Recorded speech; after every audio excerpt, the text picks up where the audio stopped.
Well, then we'll switch to English. Nice to see you, Anne-Mette. I hope you can see us and hear us here. And sorry you couldn't be with us here. I'm sorry too. Both my kids have corona, so I didn't want to risk contaminating anybody. No, we're very happy about that too. So, very welcome everyone to this seminar, which will be held in English. My name is Kerstin Bergman, and for the next 40 minutes, I will talk to the Danish crime writers, Katrine Engberg and Mette Hancock, that you will be able to see on the screens here. And we're going to talk about their work and their novels, and we're also going to talk a little bit about what's going on in the Danish crime fiction scene right now. So a warm round of applause for our two authors from Denmark. Thank you. And before we start, I thought I'd give the audience here a short introduction to both of you and your authorships, since I'm not sure everyone has read you yet. Katrine Engberg sits next to me here. She has a background as an actor, a dancer, choreographer, and a director. She published her first crime novel in 2016, and in Swedish it was called Krokodilväktaren. And that novel was followed by Blodmåne in 2017, Glasvinge in 2018, and Vådaskott in 2019. And these are all police novels, and they've all been translated into Swedish. Most recently, Vådaskott, that was published here in Sweden earlier this year.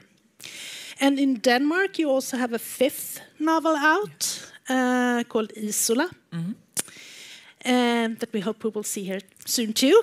I promise. Sounds great. And this is a series that sets primarily in Copenhagen, and we meet the police detectives Annette Werner and Jeppe Körner. And then we have Anne-Mette Hancock, and she has a background in journalism, and just like her, one of her protagonists, one of her main characters, Eloise Kaldan, is a journalist, and she shares the focus in Anne-Mette's novels with a police detective named Erik Schäfer. And Anne-Mette's so far 3 crime novels can also be placed in the police novel genre. The first one, called Likblomman, was published in 2017. The second, Äppelmannen, from 2018, came out in Sweden earlier this year. This is the one we have here.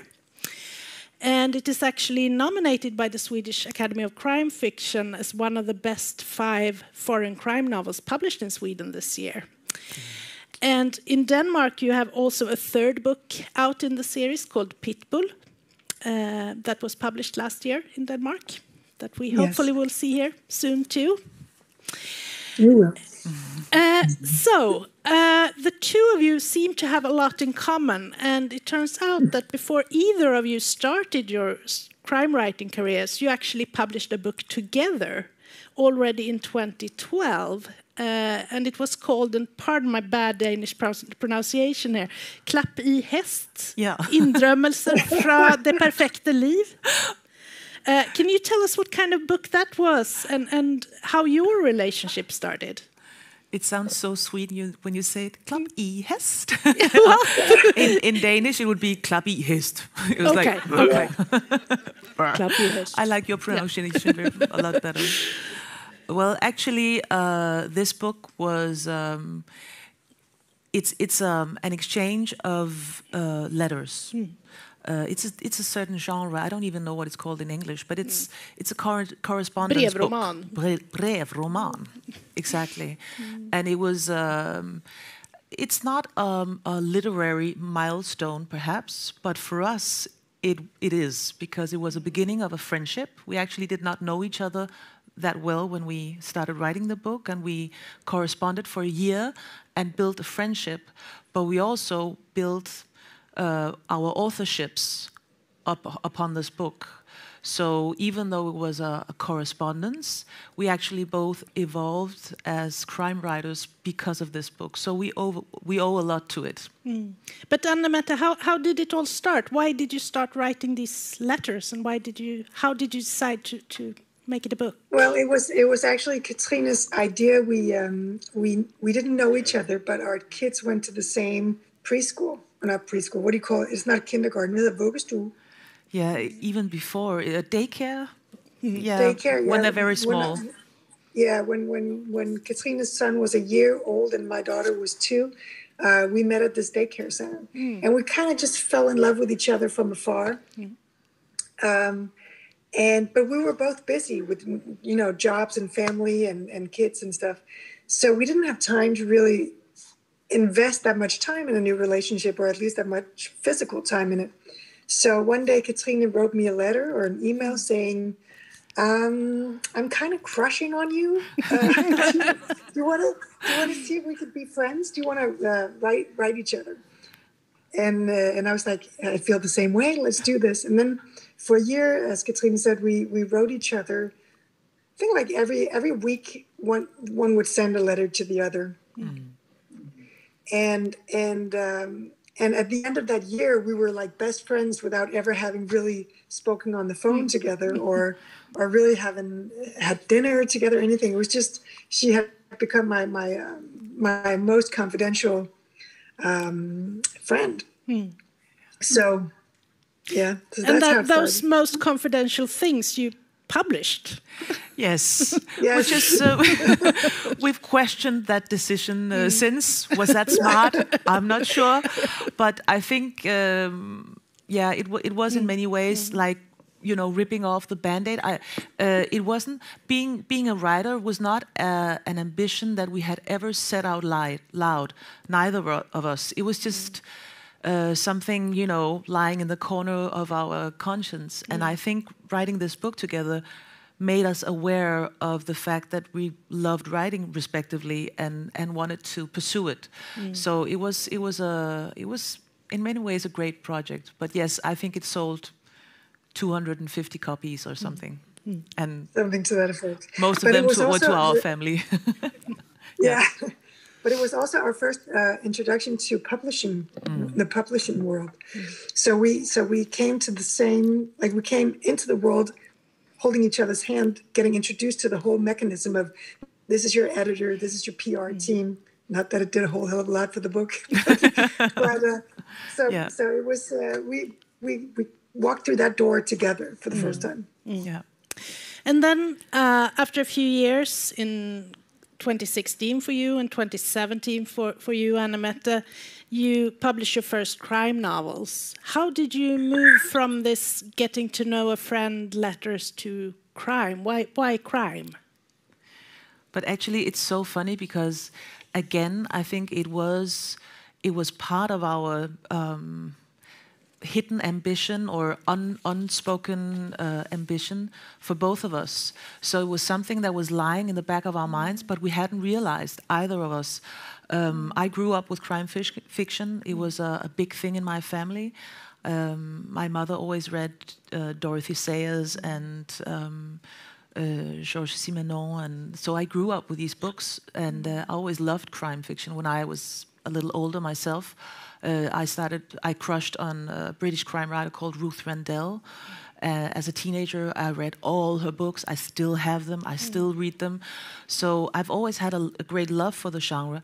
I just never thought about writing fiction myself. It just wasn't. It just never dawned on me. And I think it's pretty much the same for you. Yeah. Well, I'm a journalist, so I've always been writing, and I just didn't realize. I mean, it took me a long time to go through school, and when I finally was done, and I wound up at a newspaper called Berlingske, which is the oldest and one of the biggest newspapers in Denmark. I was so proud and so happy, and I was like, yes, I totally made it. I got the job of my dreams. And then I just didn't really like it. I didn't like, first of all, I didn't like having a boss. And I also didn't like having to write.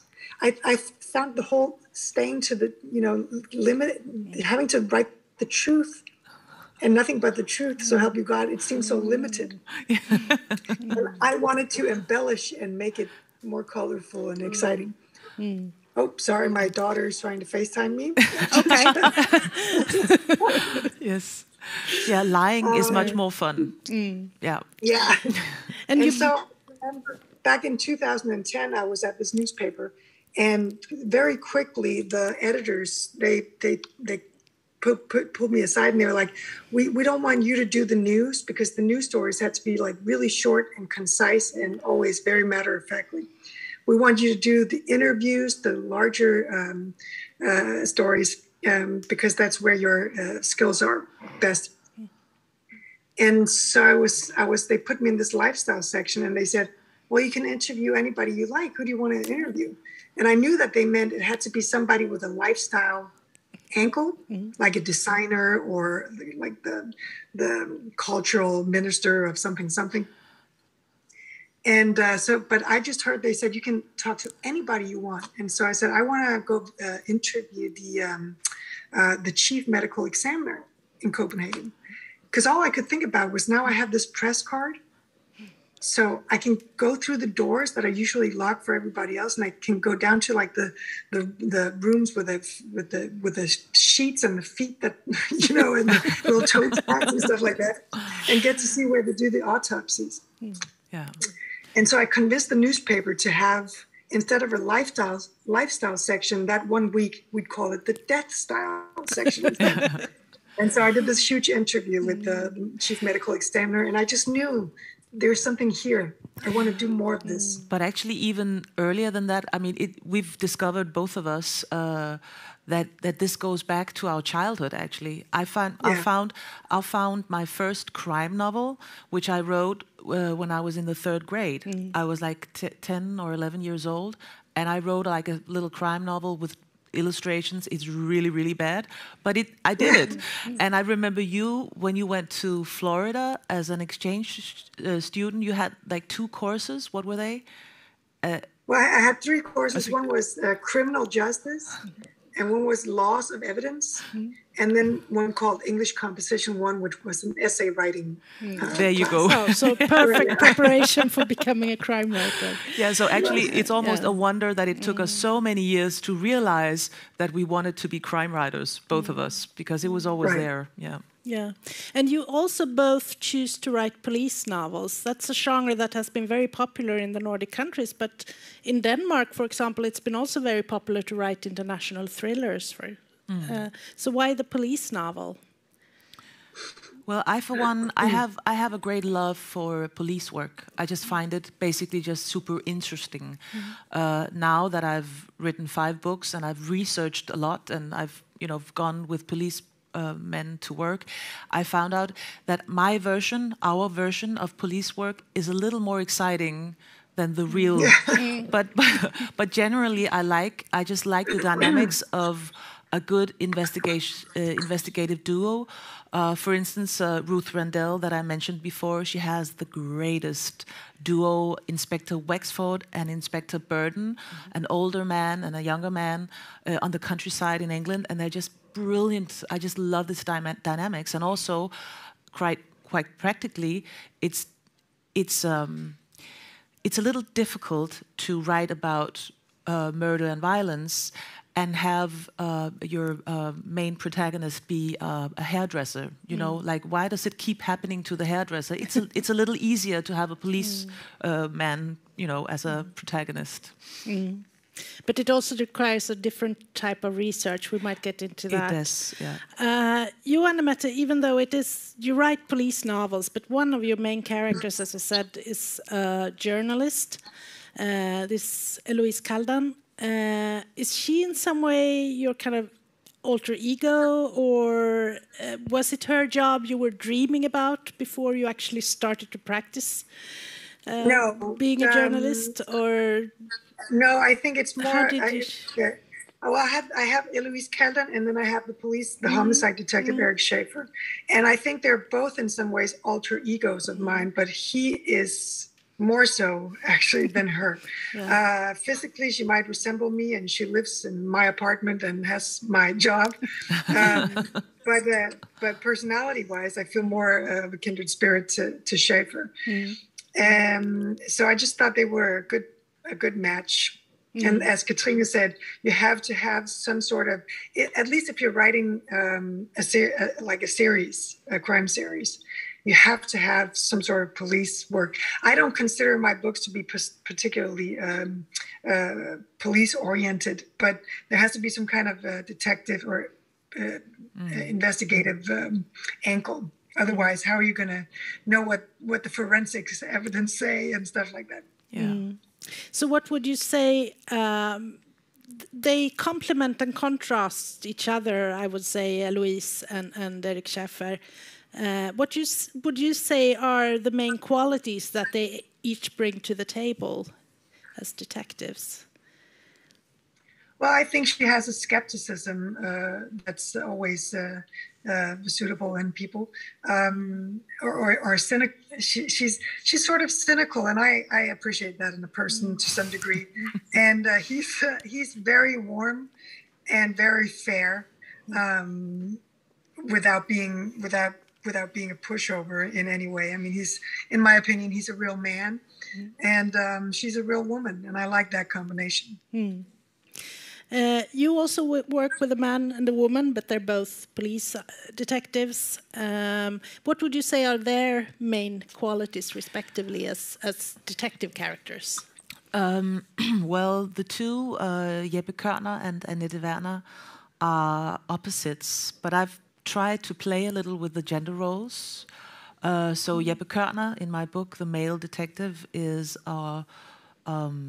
he's a more sensitive kind of guy. He questions a lot. He works very intuitively, and he's a little. I wouldn't say his pulse is slow. So he's not a dreamer, but he's more intuitive, kind of an artistic soul. Whereas his partner, Annette Werner, she's more tough. She's very action oriented, and she doesn't doubt. She just heads out. But I will say, for me, it was important actually as well to have a third main character, if I may. Yeah, which is, that was my next question. Oh, good. Yeah. So you can just move up. Which is actually for me the person who got the whole series started, namely an older woman named Esther de Laurenti, who is just retired from the university. She's been teaching literature. And she retires in the first book, Krokodilväktaren, to write a crime novel. And then it turns out that the plot of this crime novel that she is in the midst of writing plays out in her own house. And that was kind of my very first idea for the very first book. So I thought, okay, that's the book with Esther de Laurenti, and then I have my two detectives, and I'll have them be in the next books. But it didn't work out that way, because Esther de Laurenti, she kept popping up. So she was in book number 2 as well, and I was like, okay. But then she turned out in book number 3, and she's also in Vorderskott. So I just have to accept that she's one of my protagonists as well. So she is that hairdresser. She is that hairdresser, exactly. And every book I'm like, I can't, Esther, I cannot keep putting you in these crime situations, but I can. Or she insists. So yeah. And I love police work, but I also love having people who are maybe more identifiable, like someone like you and me, standing in the middle of this complicated situation. I love how we deal with how would we deal with a situation involving a crime. So yeah. But Anne-Mette has used a lot of her journalistic experiences and knowledge, and you have used a lot of your, I would say, artistic or aesthetic experiences in different ways. Because in these books, it keeps coming up, these settings and contexts. And that's true. Yeah. It's. I mean, you have to. As Anne-Mette usually says, you have to write what you know. And my background is in theater and in dance. So I can't write a lot about dance in crime fiction. That's a little difficult. But I do put a lot of of culture in them, and it's not on purpose, but it's just this is what I'm interested in, and also what inspires me. For instance, one of the main inspirations for this book, and it's not very apparent in the book, but it's, for me, it was like what really pushed the story ahead, was going to a museum in Copenhagen to see an exhibition by the sculptor called Auguste Rodin, the one with the thinker, trying to mimic the thinker. He's also done some drawings that are very dark, like really black and very somber and a little bit scary almost. And seeing these drawings, I was super inspired for some of the plot parts in this book. So it kind of just builds its way into my stories without me wanting it, in a way. You both write police novels set in Copenhagen, but you also have very distinct, unique styles that differ from each other. You mentioned Ruth Randell. What are your inspirations in terms of literature and crime fiction? And do you have any, Anne-Mette? Well, I've always been a huge fan of American crime novels. I think mainly because I was very young when I lived in the U.S. when I went to school, as Katrine said before, 19 years old, and that's when I really started to fall in love with the genre. So when I went to the bookstores back then in Florida, there weren't any Jo Nesbø or Camilla Läckberg or anything like that. It was all American crime novels, and also I thought the stories, they're believable because you don't even have to have been to the U.S. to know that the situation over there compared to Scandinavia is a lot different. There is just more violence and more homicides and more scary backyards with trailer parks and creepy people with 0 teeth in their upper mouth and playing banjos and stuff like that. And it's just more believable. The plots are more believable over there. So when the Nordic Crime Fest sort of started, and I did try to read some Danish crime novels, I very quickly put them away again, not to talk ill of my colleagues, because it wasn't the quality of the writing, it was just the setting. I didn't want to read about homicides in Scandinavia. So I've always been a huge fan of Michael Connelly's and Harlan Coben's and Patricia Cornwell and the newer American crime writers like Gillian Flynn and the likes of those. And actually, since I started writing myself, you kind of think, well, now I have to read everything that's my colleague, everybody that I'm sort of in the same business with has written. And I just decided not to. It's better not to be too influenced by your peers, of course, except for Katrine Engberg, because she's my I expected. So Katrine is the only Scandinavian crime writer I've ever really read. And the best one, too. So are you the same, or do you read any Swedish and Danish writers? I do. But I will say, and I'm sure you all know this, when you start focusing on something, and you with time you become a little more selective. So I'm a little more There are some specific writers that I really, really love here in Sweden. It's Anders de la Motte is one of my favorite writers. I love his books. Lina Bengtsdotter, I love her books as well. And actually, well, he's not Swedish, but he's here tonight. He's, we just spoke about him. One of my favorite actors is coming to your festival, Alexander McCall Smith. And I think one of the things that these writers have in common, to me at least, is that they write about people. They write about people who feel authentic. And as a reader, I feel attached to the characters when I read. So it's not only about the plot. Not only no books are ever only about the plot, but it's a lot about other stuff. I couldn't tell you any of the plots of the Alexander McCall Smith books, but I remember Mara Motzve at the auto mechanic very well. I remember how she looks and how she talks, and so it's. And I think that in Scandinavia, some of the writers like Anders Delamotte and Lina Bengtsson are very good at doing just that. It's the characters, it's the environment, it's the psychology. That's kind of what I remember when I've read a book afterwards. Well, actually, also Mattias Edvardsen. Yeah, he's good. Who? He's amazing. I did read Mattias actually. Mattias Edvardsen. Yeah. Okay. Yeah. That's right. He's really good as well. Yeah.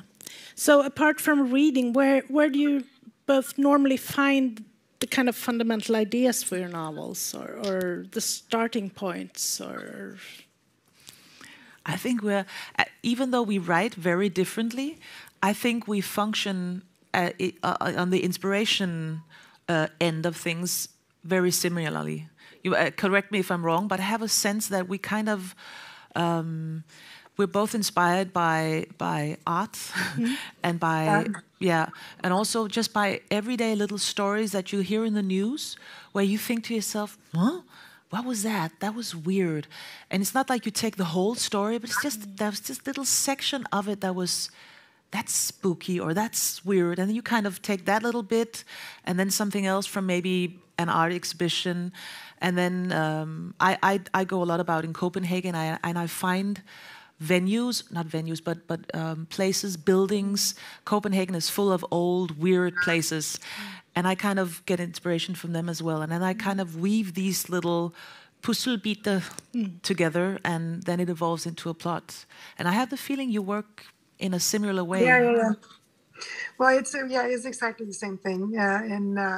And in every book I can see, that comes from a conversation I had with a friend or somebody who told me about this happened to somebody, and everybody knows these conversations you have with people where somebody tells you something, an accident or something that has happened, and then you go, well, thank God, nothing worse happened, or thank God they're okay.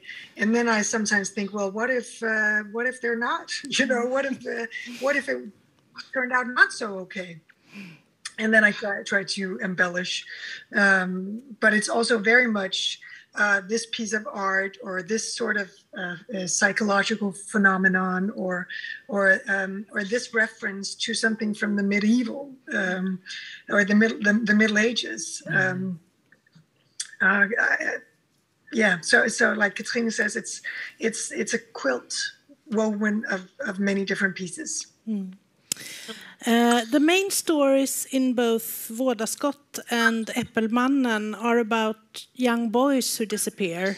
And in Swedish crime fiction, it used to be almost taboo to let children be victims in crime fiction only like 20 years ago.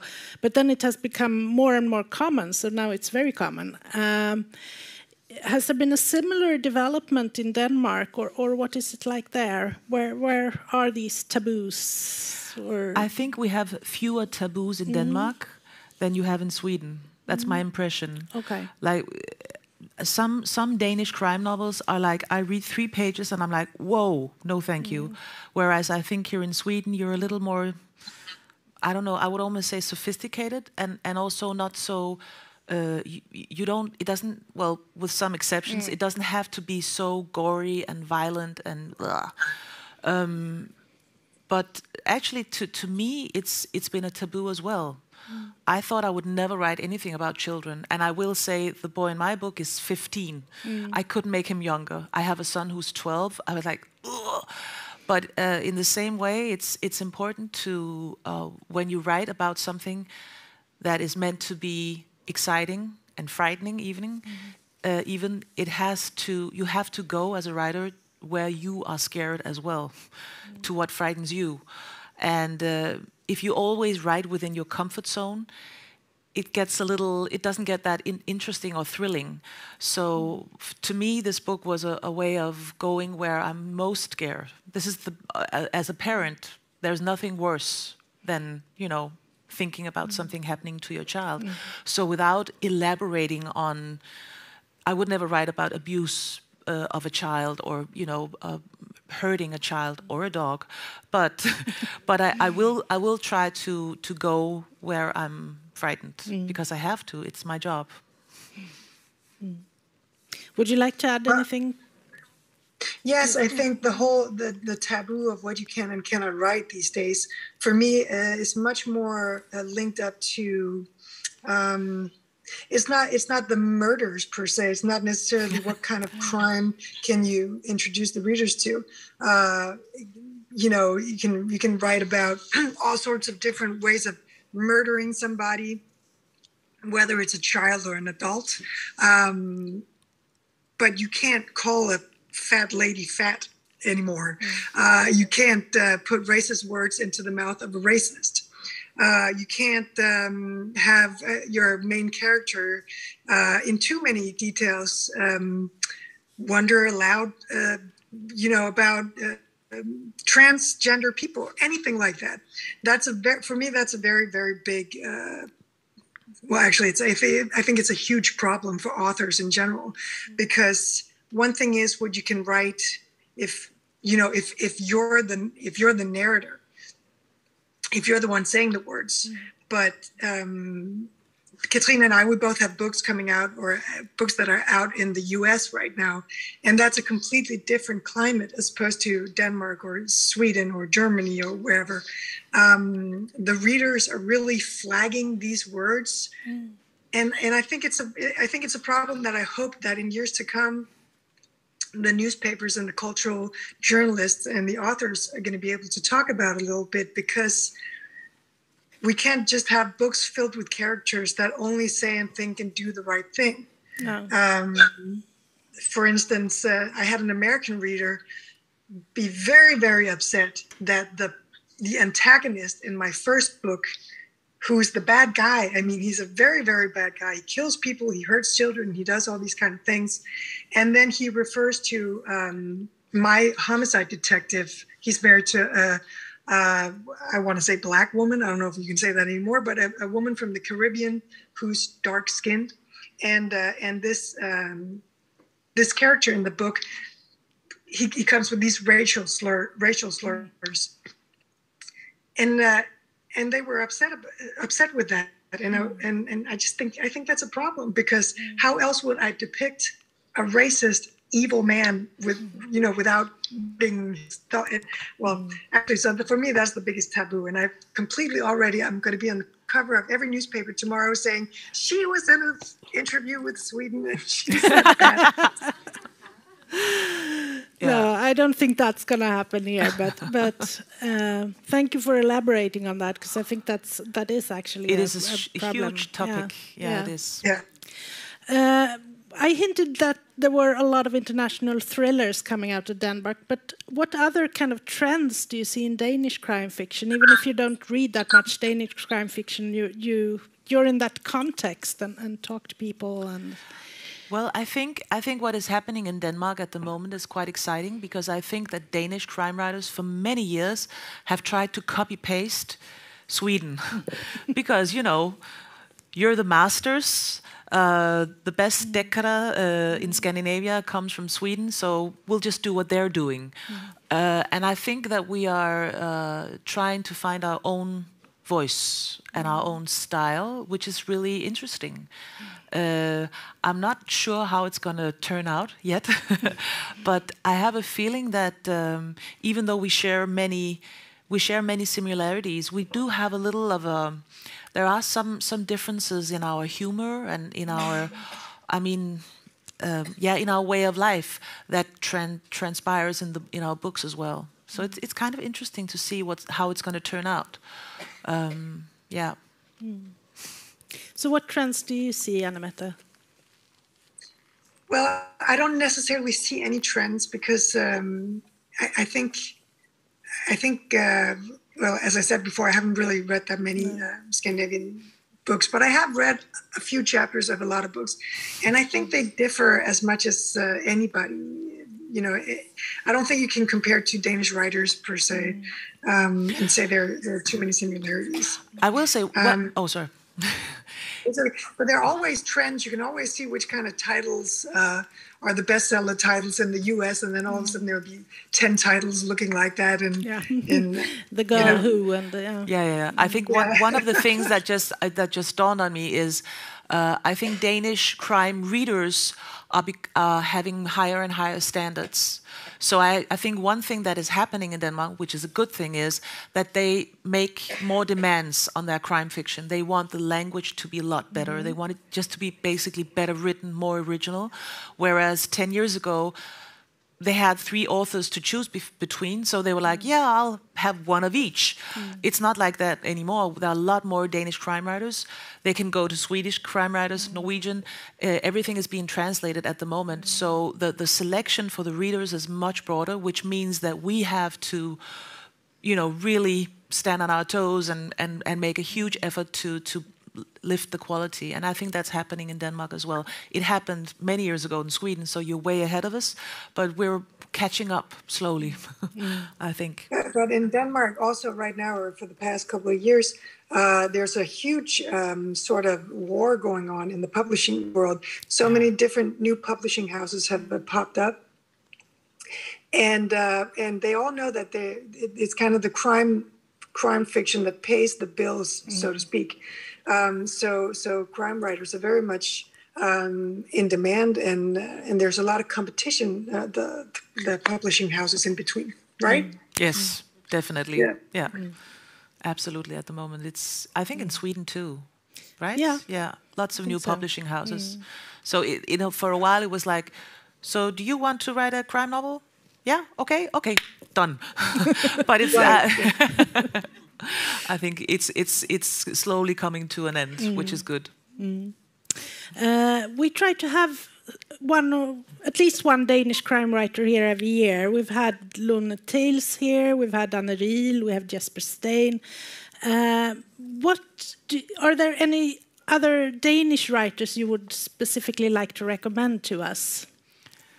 Oh, I was just thinking that the funny thing about someone like Jesper Stein, he is. And actually, several of the writers that you mentioned are both crime writers, but they also write novels. So they switch genre all the time. They're kind of in the and that, which is not a bad thing in many ways. Who would we recommend? I like.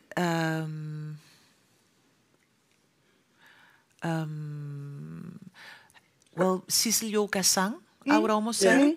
Have you had her visit? No, she hasn't been here. This is very interesting in a way. Actually, she's a great writer. Sissel Jogasang, she wrote 2 crime novels 10 years ago, and then she switched to novels. But now she's writing the 3rd installment in that series. Oh, cool. So I would invite her back. She's one of my favorite crime authors. Yeah, I really loved the first 2 that she wrote. The Dinosaur's Feather and Svalens Grav. Yeah. I'm going to try, Did that sound Swedish? Just... Swedish enough. Swedish enough, great. Yeah, and she's I think it's being published in 2022. So she would be a great guest. Now you. Actually, also, I would be a great guest. You are. No, I was going to say Sissel as well, but also Sara Blædel. She's very popular in Denmark. Yeah, she's one of the best-selling authors in crime fiction in Denmark. Yeah. And she's always great company. I mean, she's a lot of fun, and she's very good at the whole stage, meeting the audience. She's a rock star. I think Sara Blædel was really popular in Sweden a long time ago, but I don't know if she is translated currently. Maybe someone else in the audience knows. She is still translated. Okay. Okay, Polaris. Yeah, because I just haven't seen her books in a while, but I know there was a lot of talk about her a while ago. Yeah. She's hugely popular in Denmark. Yeah. And I was also about to recommend Stefan Arnhem, but we have the same editor. Because he's a Danish. Yeah. He's And actually my favorite Danish. Yeah. He's not Danish. Yeah, I think he's almost more popular in Denmark than in Sweden, actually. We love him. Well, he's just also an amazing colleague, an amazing character. Yeah. He's always so much fun. We found, well, I don't know how it is in Sweden. Do you have these Christmas parties, traditional, at the workplace during December? You kind of have a celebration where you eat traditional food and with your colleagues. Being self-employed, writers don't have this. We also don't have a boss, which is wonderful. We don't like that, either of us. But actually, we, with Stefan Arnhem, we founded this group for Danish crime authors. Every year in December, we get together and we have julefrokost with snaps and smørrebrød. And we're going to have it in 2 weeks, I think, with Stefan and a lot of others. Great. So, he's a great... And then Stefan, he brings Jensen's frestelse. Jensen's frestelse, yeah. He lives in Copenhagen and his wife is Danish, so he's one of us now. Well, I think our time is almost up here, but as I said in my initial presentation, you have already published books that in your respective series that are available in Denmark. Do you know when we will get to read Isolayer, Katrine, and Pitbull? I'm not sure, but I am guessing next year, 2022. It's being translated at the moment, so perfect. I'm pretty sure that will be on its way. Yeah. So what about Pitbull? It's going to be out this fall, I think in March, actually. In the spring. Perfect. Yes. The spring, yes. Yes. Excellent. Well, then we very much look forward to that. Our time is up here. Katrine will be outside here if you want to talk more with her and look at her books out there. And we will also meet both Katrine and Anne-Mette tonight and get to talk more about their new books. Yeah. So thank you very much. And we are back here at 5:30 again for our evening program. Okay.